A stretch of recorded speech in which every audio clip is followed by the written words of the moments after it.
En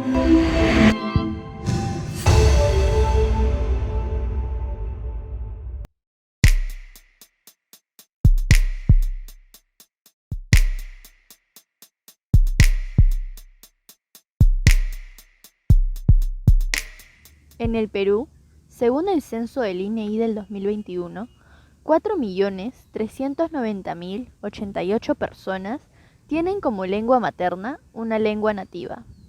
Ello no solo significa que el 16.3% de la población total del país maneja una lengua distinta al castellano, sino también que posee características culturales que responden al entorno donde crecieron y la lengua que aprendieron en él. Este factor es importante de considerar en la implementación de servicios públicos accesibles a toda la ciudadanía. En total, son 48 las lenguas originarias que existen en nuestro país, y el desafío de conservarlas parece ser cada vez mayor por la poca voluntad política de propiciar espacios de integración y respeto por ellas.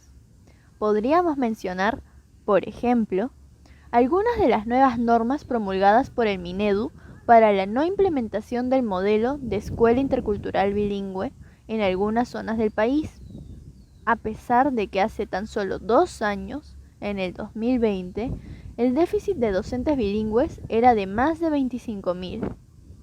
Años atrás, la educación se impartía únicamente en castellano, ocasionando serias dificultades en el aprendizaje, en especial en niños y niñas de pueblos indígenas.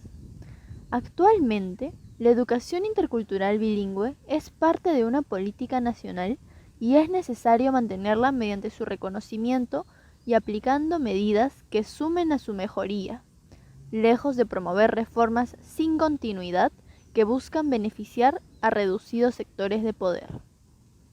Todos y todas tenemos derecho a aprender a leer y escribir en nuestra propia lengua, por lo que negar el derecho a una educación intercultural bilingüe es impensable si hablamos de una sociedad democrática, respetuosa por los derechos humanos.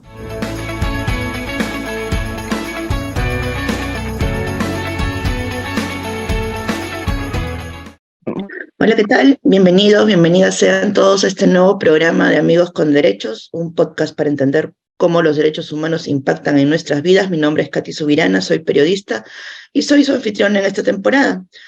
Tengo el gusto de presentar este episodio en el que vamos a abordar el tema de la educación intercultural bilingüe y para el cual me acompañan 3 personas que son especialistas en la materia o que pueden darnos un panorama más amplio de cuáles son los riesgos, cuál es la situación que se está viviendo en el país ahora mismo. Me acompañan Nila Vigil, ella es lingüista y doctora en educación. Nila, muchísimas gracias por estar con nosotros en este episodio. Está también Luis Valdivieso, docente PUC y doctor en educación. Luis, bienvenido, muchísimas gracias por estar aquí. Y también está Iván La Negra, abogado y docente PUC. ¿Es correcto que todavía eres docente PUC, querido Iván? Bueno, este semestre no he estado dictando, pero espero pronto volver. Muchísimas gracias, querido, por estar aquí con nosotros en este programa. Pues hay cosas que preocupan con respecto a la educación después de la pandemia, ¿no? O sea, ya hablamos de después de la pandemia, a pesar de que estamos grabando este programa un día en el que se ha vuelto a activar una alerta epidemiológica a propósito de la subida de casos de COVID. Sin embargo, esperamos no tener que volver a la situación del uso de mascarillas obligatorio en todos los espacios y tal. Entonces sí podemos hablar, si no del fin definitivo de la pandemia, de la transición final. Pero esta transición final nos deja, o nos lleva, mejor dicho, a muchas reflexiones.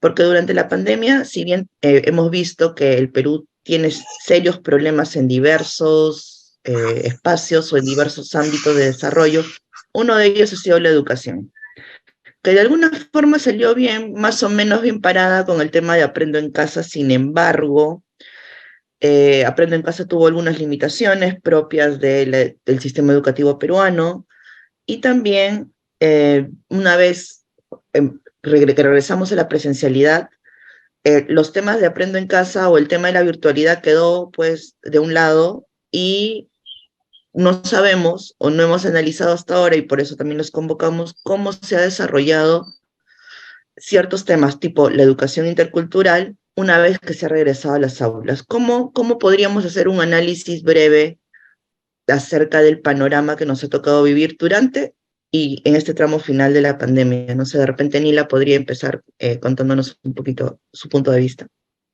Sí, con la pandemia se vieron todas las diferencias que hay entre los chicos de zonas urbanas, de clase media, media alta, y los chicos de zonas rurales, ¿no?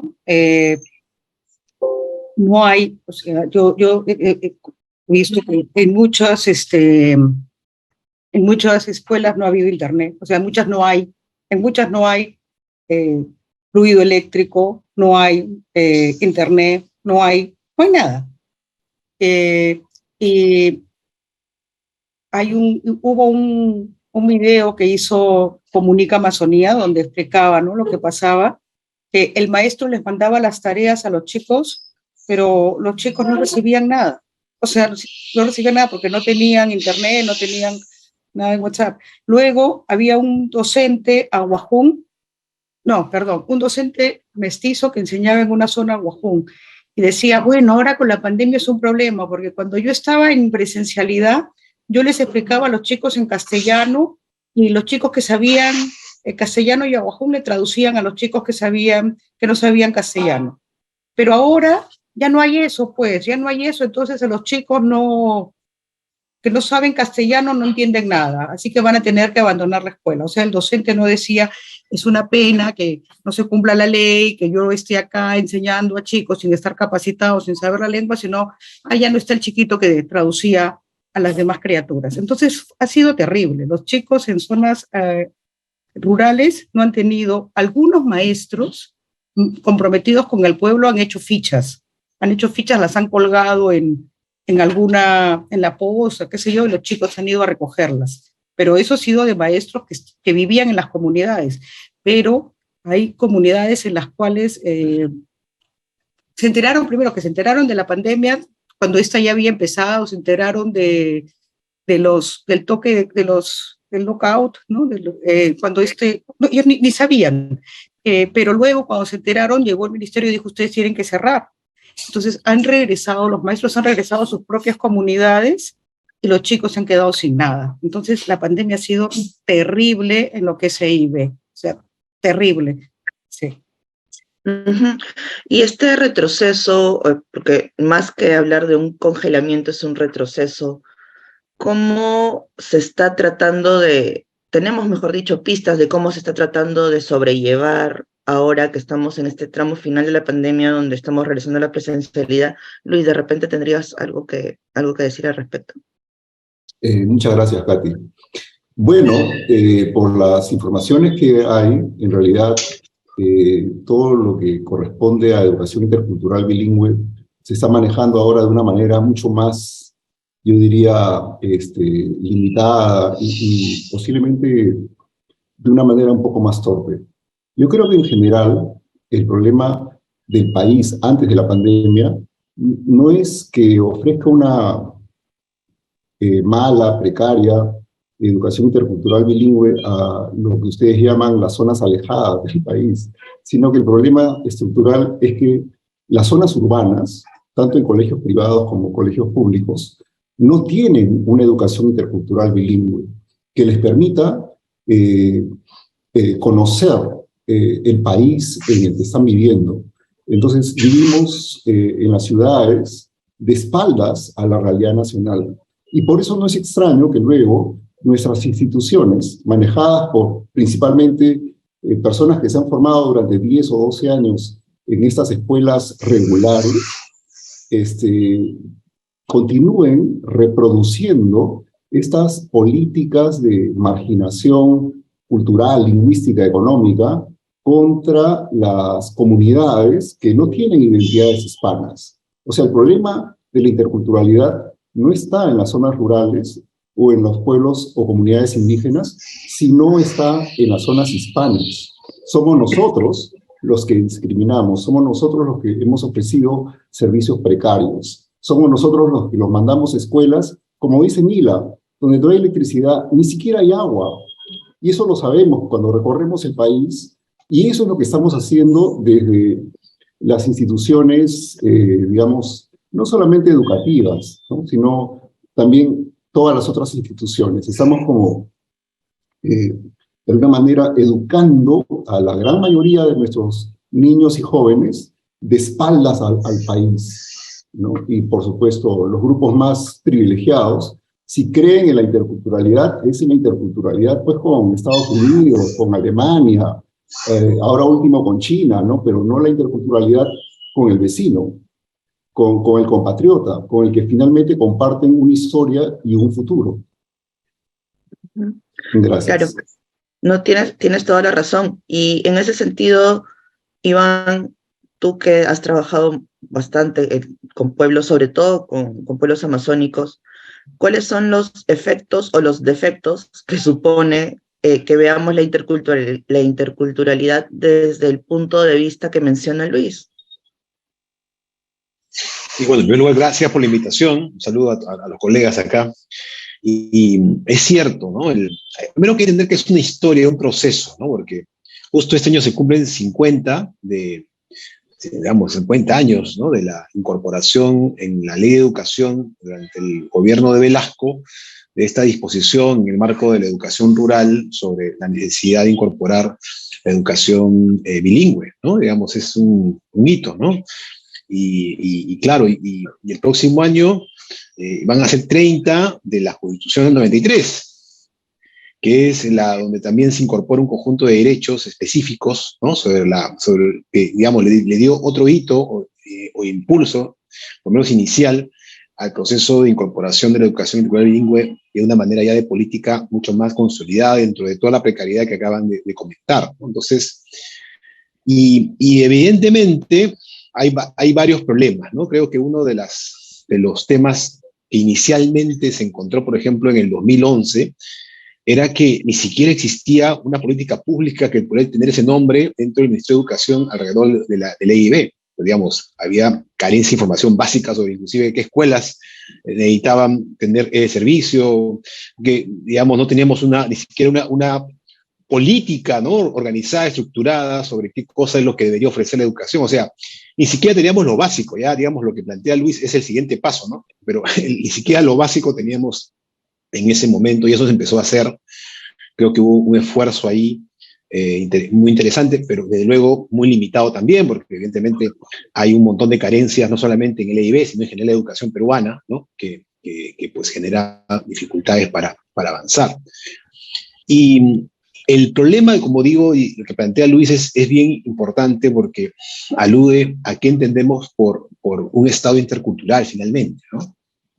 Porque, digamos, inclusive no solamente hay que abordar el tema de la educación, digamos, es decir, que el EIB sea una cosa transversal a toda la educación peruana, sino en general a las políticas públicas, o sea, a todo el Estado, es algo aún más grande, ¿no? Eso es lo que nos permitiría tener una forma más de ser consciente de las dificultades que enfrentan diversos peruanos y peruanas en el territorio. Para empezar, ser conscientes de que nuestra idea de lejanía o distancia es una cuestión relativa, ¿no?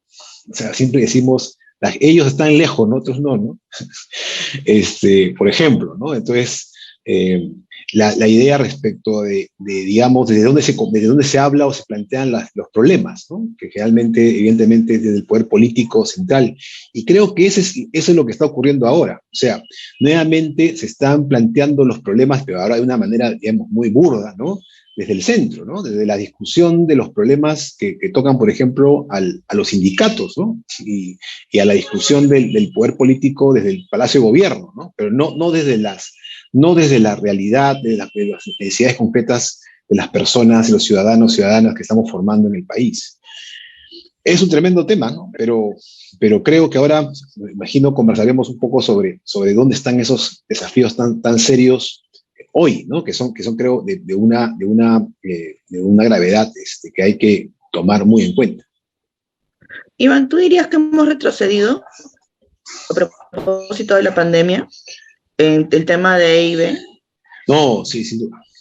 Bueno, toda la educación tuvo un retroceso, o sea, no solamente el tema de IB, ¿no? Digamos, hay un proceso que es inercial, que arrastra toda la educación, en particular en el ámbito rural, sin duda, ¿no?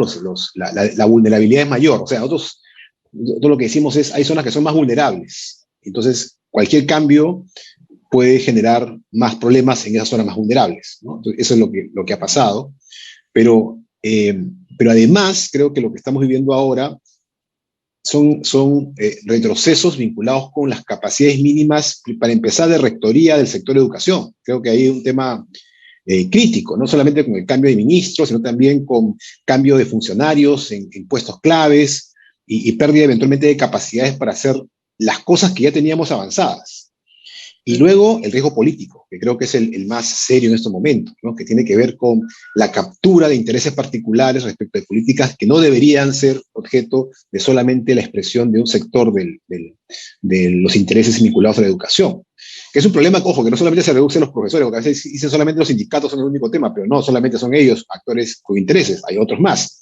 Pero lo que por lo menos se empezó a intentar, ¿no?, en los últimos años, es un balance mayor, ¿no?, entre estos actores e intereses, para que no sean dominantes. Pero creo que ahora hay un riesgo grave de que se vuelva a inclinar la balanza a favor de intereses particulares frente a los intereses de la educación en general. Y estos riesgos que tú señalas a nivel, digamos, logístico, a nivel institucional, pues se pueden traducir en más retrasos hacia los chicos que trabajan directamente con EIB, que como ya nos queda muy claro, no se trabaja a nivel nacional, se cree que es una cosa solo de zonas rurales. Nila, ¿tú cómo ves que podríamos remontar o que deberíamos remontar estas vulnerabilidades? ¿Cómo se podría hacer? Bueno, cumplir la ley. O sea, el Perú ha firmado el convenio 169 de la OIT, lo ha ratificado, y eso dice, ahí se dice que los pueblos indígenas tienen derecho a decidir sobre la educación de sus hijos. Pero esto no se está haciendo, no se ha hecho nunca, ¿no? O sea, lo más que se ha hecho es tener a funcionarios indígenas dependientes del Ministerio de Educación, y por ahí no va la cosa. O sea, lo que se debería de hacer es encaminarnos hacia una educación propia, ¿no? Que los pueblos indígenas decidan, o sea, no es cuestión de poner a un funcionario indígena o hacer una consulta, y en estas consultas para la EIB vienen personas que son afines a los funcionarios, sino los verdaderos indígenas, ¿no? O sea, personas que están ahí y que tienen voz y que tienen que decidir sobre qué educación quieren, pero esto no se está haciendo. Pero si realmente quisiéramos hacerlo, el ministerio lo que debería de hacer es no dictaminar la educación de los pueblos, porque la educación de los pueblos indígenas es un derecho inalienable a los pueblos, junto con otros derechos. Pero otros derechos, derecho a territorio no se ha ratificado, derecho, no está ratificado. Pero este derecho a educación sí está firmado y reconocido por el Perú. Entonces, lo que tiene que hacerse es cumplir el derecho que tienen los pueblos y los niños, ¿no? Ahorita se está vulnerando increíblemente este derecho a la educación de los niños, porque se está poniendo por encima los derechos laborales de los maestros, por ejemplo. Uh-huh. ¿Y hay algún camino que podríamos seguir? O sea, lo que pasa es que lo que yo no quisiera es que hablemos de escenarios que no vivimos, pero, o sea, dentro del escenario que estamos viviendo, dentro de las cosas que están sucediendo, dentro del panorama que se nos va pintando, ¿hay alguna esperanza de que podamos reencaminarnos para poder cumplir estos compromisos? Luis, ¿tú qué dices?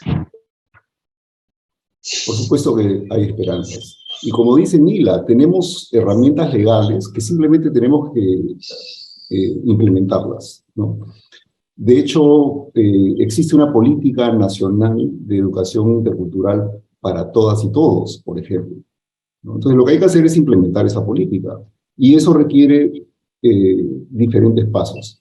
Entre otros, por ejemplo, reformular los programas de estudio de las facultades de educación y de los institutos de educación en el país. de tal manera que entonces los profesores que egresen sean personas capacitadas para llevar a cabo estas políticas, ¿no? Porque hay un divorcio entre todo este discurso legal que es como ideal y la realidad no solamente de las escuelas, sino también de las propias facultades e institutos de educación. Y a propósito del convenio 169, yo quiero hacer un comentario, porque siempre vemos esta ley de consulta previa del 2011 como un gran logro para las comunidades indígenas. Sin embargo, si uno lee el reglamento de esa ley, el reglamento señala que el resultado de la consulta previa no es vinculante. Y eso me parece que es una especie como digamos, no sé cómo Sacada de llamarlo. vuelta. Digamos que una contradicción, ya por decirlo suavemente, ¿no? Frente al propósito del convenio y al propósito mismo de la ley, ¿no? Y que se nos pretenda mostrar eso como, digamos, yo no lo digo en este contexto, sino en el contexto nacional, como que ha habido un reconocimiento pleno de los pueblos indígenas, del derecho de los pueblos indígenas. Creo que ahí hay un problema. Tenemos que derogar ese reglamento que está traicionando el sentido mismo de la ley y el sentido mismo del convenio. Pero Bueno, es un problema Iván sabe mucho más sobre eso. pero es un problema porque esto de derogar el reglamento o de modificarlo no está en agenda. O sea, Por nadie supuesto. lo ha puesto en agenda. No, porque eso es lo que digamos, para decirlo en pocas palabras, ¿no? Quienes controlan el poder económico de este país se sienten muy agradecidos por ese reglamento, ¿no? Porque les garantiza entonces que este territorio que pertenece a todos los peruanos está a su disposición, ¿no? Iván, una consulta. Nos queda claro, mejor dicho, que no estamos cumpliendo a cabalidad el compromiso firmado. ¿Hay alguna manera, algún mecanismo que haga o que obligue al Estado peruano a cumplirlo radicalmente, cabalmente, mejor dicho? Porque se supone que es un compromiso internacional que hemos firmado y que deberíamos estar cumpliendo, ¿no? Pero no se está haciendo de manera óptima. Entonces, ¿cuál puede ser la respuesta hacia este incumplimiento? Porque, dicho francamente, es un incumplimiento. Efectivamente, la ley, el reglamento, como si toda norma, tiene pues elementos que se pueden mejorar, pero sí quiero aclarar algo. De acuerdo con la ley y reglamento, de repente ese es un tema que se ha venido repitiendo por la gente, pero quizás a veces no tiene un conocimiento específico de la norma, pero los acuerdos que se llegan a la consulta son tan vinculantes que son judicializables, y de hecho ya se han judicializado, es decir, el acuerdo es obligatorio, es un contrato. Y tan es así que, por ejemplo, en el caso de la reserva, una reserva que se comprometió el Estado por consulta previa a realizar, ese fue el acuerdo de la consulta, se planteó una demanda de cumplimiento, porque de acuerdo con la ley y con reglamento, ambos, ese acuerdo es vinculante y judicializable. Creo que se confunde con otra cosa, que es que son, digamos, el tema respecto de hasta dónde el Estado está obligado a llegar a un acuerdo, que es diferente. Es decir, que efectivamente hay situaciones en las cuales no puede llegarse a acuerdo. Pero en esa circunstancia, más bien, lo que dice el reglamento es que hay situaciones en las cuales el Estado no puede imponer su posición final. Es decir, no puede, por ejemplo, disponer de tierras indígenas. El problema ahí son en realidad dos temas que no tienen que ver con el asunto de la consulta, sino con el tema de las debilidades que hay en el Perú respecto al conocimiento de tierras indígenas, que es otra discusión. Pero dice la ley que no puede el Estado disponer de esas tierras si no es con el consentimiento de los pueblos. De hecho eso también está también en el convenio. Y más bien, yo vengo de un evento no hace mucho, cuando hablábamos de estos temas, más bien la queja de los sectores, digamos, que están vinculados a las actividades extractivas es que eso cómo lo resolvemos. O sea, que más bien ellos quieren que ese elemento que está en el convenio y en la ley, y en el reglamento, más que en la ley inclusive, digamos, no genera algún tipo de problema en las actividades. Entonces, Me parece que efectivamente hay cosas del reglamento y la ley que podrían sin duda mejorarse, cambiarse, pero ojo que también no hay que leer parcialmente las cosas. ¿Dónde está, por ejemplo, el problema de la consulta? Y eso, por ejemplo, creo que ahí Nila un poco lo ha mencionado, ¿no? Es decir, para que la consulta funcione, tú tienes que tener una red de actores sociales, indígenas, evidentemente, debidamente pues, representativos. Y ahí hay un problema serio, creo yo. Porque ella tiene toda la razón. Creo que el problema es que nos hemos centrado en un grupo de organizaciones que son pues, todas las valiosos que uno quiera, y de hecho yo los he reconocido, ¿no? Como actores valiosos, pero que no representan ya, creo, la diversidad de la complejidad de la agenda indígena en el país, ¿no? Creo que es un tema sin duda crítico, ¿no? Y de otro lado, creo que Luis da en el centro del problema, ¿no? Que es el tema del poder político, ¿no? Es decir, yo creo que ese es el tema central. O sea, finalmente no hay interculturalidad sin una transformación del poder. Y todas las estructuras de poder están hechas básicamente para que ciertos actores tengan más fuerza al momento de tomar la decisión ya concreta, más allá de lo que diga la ley, ¿no?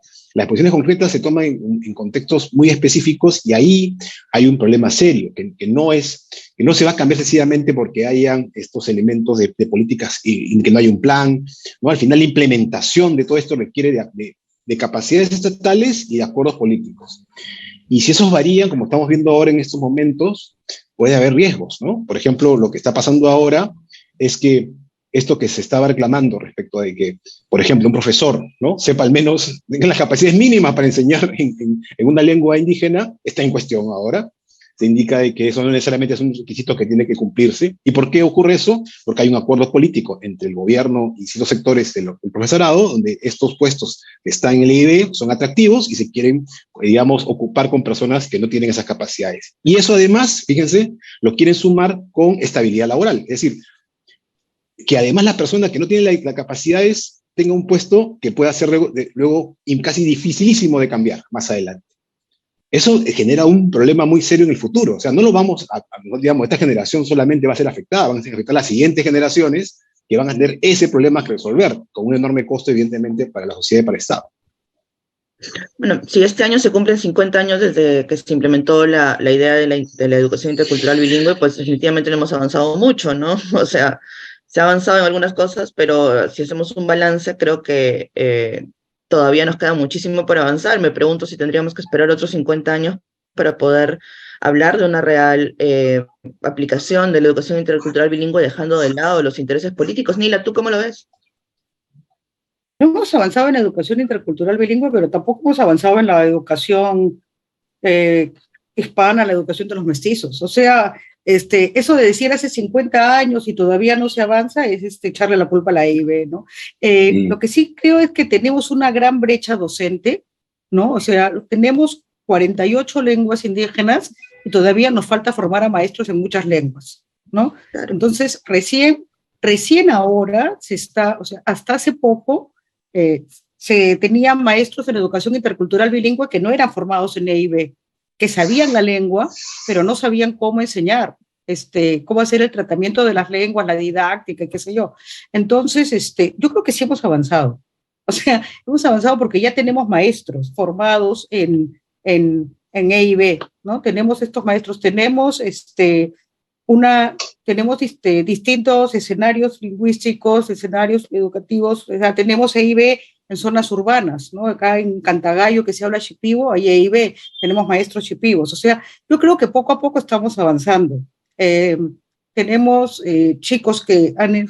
O sea, en el 2011 se dijo que la educación de los niños peruanos, la Defensoría del Pueblo dijo que la educación de los chicos era pésima porque no tenían maestros y que había que formar, había que avanzar en eso, y ahora ya hay un registro de maestros bilingües. Entonces creo que hay bastantes avances que, si bien son pocos, porque la deuda que se tiene con los pueblos indígenas es de 500 años, ¿no? Si bien son pocos, hay que entender que existen y que lo que tenemos que hacer es no retroceder ese poquitito que se ha avanzado. O sea, seguir formando maestros, seguir asegurando que a los niños y a las niñas les enseñen maestros de su pueblo y de su cultura, es lo que hay que hacer. O sea, no hemos avanzado, sí hemos avanzado. Lo que tenemos que hacer es no retroceder, ¿no? Aunque sí. Sí, no es la intención culpar a la educación intercultural bilingüe, sino al sistema que siento que no la termina de tomar en serio, ¿no? O sea, creo que todavía tenemos, como tú dices, muchas deudas y me preocupa un poco el pensar que arrastramos deudas con los pueblos indígenas, como tú dices, hace 500 años, ¿no? Entonces, otra vez en el panorama, frente al panorama en el que estamos, donde parece que la prioridad la tienen los maestros antes que los alumnos, de repente podríamos esperar, ¿qué podríamos esperar hacer o qué se podría esperar hacer para no retroceder? No sé si podríamos cerrar contigo, Nila, en esa pregunta. Se tiene que respetar, o sea, no se puede vulnerar el derecho inalienable de los niños a que sean educados en su lengua y su cultura. Se tiene que entender que este es un derecho fundamental, que está primero el derecho de los maestros. Entonces, para no seguir retrocediendo, eso. Luego hay la beca EIB, ¿no? Para formar a maestros bilingües, asegurar que la beca se cumpla. O sea, no asegurar que las universidades reciban su plata, sino que la beca se cumpla, que se pongan maestros en las universidades que conozcan la lengua y la cultura. Se debería hacer una auditoría ahí para que sean maestros EIB formados que enseñen a los chicos, ¿no? Y eso, o sea, simplemente es una cuestión de reconocer que la dignidad de estos chiquitos es inalienable y que no enseñarles desde su lengua y desde su cultura es torturarlos. Entonces, dejar de torturar a los niños y niñas indígenas. Creo que eso es lo que hay que hacer. Luis, para no retroceder, ¿cuáles son tus ideas para ya cerrar este bloque? Sí. O bueno, esta Bueno, entrevista. yo diría que lo que estamos viendo ahora, que sucede, digamos, en el escenario político nacional, es el mejor ejemplo de a dónde nos puede conducir una educación como la que se ha venido ofreciendo hasta ahora, ¿no? Urbana, hispana, de espaldas al país y a su historia, una educación rural, precaria, donde ni siquiera hay pertinencia lingüística y cultural. Todo eso finalmente da como resultado el escenario político que estamos teniendo. Yo creo que la educación intercultural bilingüe tiene un objetivo político, que es la integración del país, y que esta educación se tiene que ofrecer en todos los sectores, tanto urbanos como rurales. Entonces, la educación es un terreno político por excelencia, porque hay un ideal de sociedad que traspasa, digamos, incluso las didácticas, métodos y formas de llevar a cabo los programas educativos. Pero a donde tenemos que apuntar como país, me parece, y ese es un imperativo político para el Estado y para la sociedad civil, para todas las personas, para todos los ciudadanos, es hacia la integración del país. Y en ese sentido, la educación intercultural bilingüe es la herramienta. Ahora, si no lo hacemos, este clima que estamos viviendo de fragmentación y de violencia y de contiendas donde el interés particular se sobrepone al bien común y al interés nacional, esto va a seguirse dando por más de que convoquemos a nuevas elecciones cada 5 años. Gracias. Gracias, Luis. Iván, para no retroceder, ¿cómo haríamos? Hay que hacer mucho ruido, no queda otra, ¿no? Hay que hacer mucho ruido, la única manera, hay que estar ahí haciendo, poniendo en evidencia, ¿no? Los problemas que hay. Creo que hay que apoyar a las naciones indígenas, estas quejas que tienen recientemente sobre los riesgos que han aparecido. La Defensoría del Pueblo también se ha pronunciado, pero creo que necesita mucha más atención. Los medios de comunicación y demás tienen que ponerle ahí, digamos, toda la atención posible, hacer visible el problema, ¿no? Porque eso que mencionó Nila al inicio, ¿no? Vivimos mirando a otro lado, ¿no? Entonces, si no hacemos ese esfuerzo, no se va a ver este tema y puede generarse problemas. Entonces, para no retroceder, hay que hacer mucho ruido para que haya atención a este problema tan serio que se vive. Bueno, pues desde este pequeño espacio hacemos ruido y espero que tengamos más eco en otros espacios de repente más grandes o con más poder de decisión. Muchísimas gracias, Nila, Iván y Luis, por estar conmigo en este programa. Les agradezco muchísimo sus comentarios y por compartir su experiencia en torno al tema de educación intercultural bilingüe. Es una deuda que tenemos todavía pendiente, como muchas otras, como ha dicho Nila, ¿no? Como muchas otras con los pueblos indígenas. Y bueno, Nada, muchísimas gracias a todos ustedes que nos han acompañado en este programa, a todos los que se han conectado, a todos los que se van a conectar y a quienes vean este programa grabado incluso después de que haya sido programado su estreno. Pues muchísimas gracias siempre. Mi nombre es Katy Subirana, soy periodista, como les he dicho. Muchísimas gracias a Lidepuc por la producción de este podcast y nos escuchamos y nos vemos en el próximo episodio. Hasta luego. Muchas gracias. Gracias.